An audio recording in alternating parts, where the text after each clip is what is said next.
মুক্তিযুদ্ধের ইতিহাস যেহেতু বদলাচ্ছে আমি তাকে শকুনি বলবো।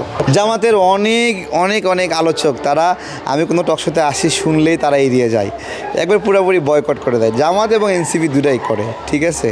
তাদের কোন জায়গায় যেন একটা ভয় আতঙ্ক কাজ করে যে আমার সামনে তারা আসতে চায় না। তারা তো বিএনপি চেয়ারম্যানের সাথে কথা বলতে চায়, অথচ আমাকেই তারা এড়িয়ে যায়, ঠিক আছে। আমার থেকে তো বিএনপি চেয়ারপারসন অনেক বড় মানুষ, তার সাথে আলোচনা করতে চায় আর আমাকে ভয় পায়। প্রায় গণমাধ্যমের ক্ষেত্রে এরকম ঘটনা আছে। জামাতের আমিরের সমস্যা, লোকটা টাটকা একটা মিথ্যাবাদী। এই যে স্বাধীনতার ঘোষণা নিয়ে একটা মিথ্যা কথা বলল, এটা উচিত ছিল।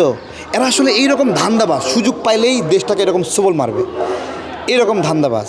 সুযোগ পাইছে বাড়াচ্ছে, ঠিক আছে। তো আমার বিষয় উই রিভল্ট, হ্যাঁ, সম্ভবত এটা আখতারুজ্জামান না খালেকুজ্জামান নামে একজন সেনা অফিসার শহীদ প্রেসিডেন্ট জিয়াউর রহমানকে এসে বললে আপনাকে মারার ষড়যন্ত্র হচ্ছে।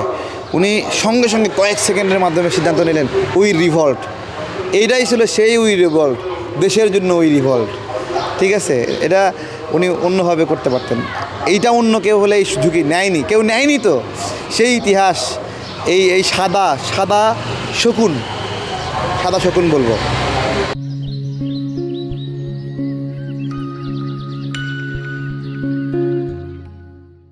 মুক্তিযুদ্ধের ইতিহাস যেহেতু বদলাচ্ছে আমি তাকে শকুনি বলবো, বদলায় ফেলতেছে। আমি আমার জায়গা থেকে এদের বিরুদ্ধে লড়াই চালায় যাবো, প্রতিবাদ চালাবো। এই রাক্ষসের দল আমাদের 1971 সালে আমাদের দেশকে ধ্বংস করছে। আজকে আবার এখানে যদি রাজনৈতিক দ্বন্দ্ব সংঘাত থেকে কেউ যদি এদেরকে বিজয়ী করা ধান্দা করে, তারাও বসবে। এবং এই যে এনসিপি সহ যারা এখানে জয়েন করছে না, সবাই রাজাকারদের পক্ষে। এরা যখন এখানে জয়েন করছে তখন থেকে গোলাম আজমকে এদের বাপ মাইনে নিচ্ছে, ঠিক আছে। সুতরাং এইসব ইতিহাস বিকৃতিকারীদেরকে প্রতিরোধ করা হবে, আর নর্মালে না। কোনো মুক্তিযোদ্ধার অসম্মান চুপচুপ করে বসে বসে দেখবো, এত সহজ না ভাই। খালেকুজ্জামান স্রেফ একটা বখাটে ব্যবসায়ী, রাজনীতির মাঠে এসে সেই বখাটেপনা এখনও দেখাচ্ছে এবং মাস্তানি করতেছে।